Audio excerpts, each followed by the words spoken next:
Jadi libur Ramadan itu bahasanya bukan libur Ramadan ya, karena ada yang nulis libur Ramadan, bahasanya pembelajaran di bulan Ramadan.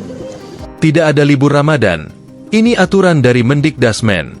Menteri Pendidikan Dasar dan Menengah, Mendikdasmen, Abdul Mukti bersama sejumlah menteri tengah membahas mekanisme pembelajaran di bulan Ramadan.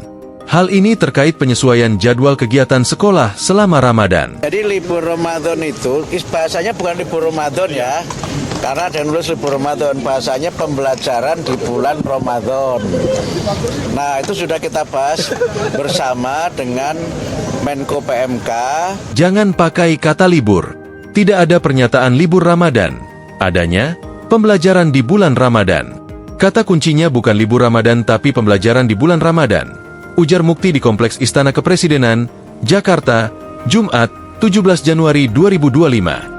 Mukti juga mengungkapkan bahwa saat ini pembelajaran di bulan Ramadan tengah digodok dan dibahas bersama sejumlah menteri terkait untuk menyesuaikan jadwal dan kegiatan di sekolah. Menteri Koordinator Bidang Pembangunan Manusia dan Kebudayaan, PMK, Pratikno, Menteri Agama, Menak, Nasaruddin Umar, serta Menteri Dalam Negeri, Mendagri, Tito Karnavian, terlibat dalam pembahasan terkait kebijakan pembelajaran selama bulan Ramadan.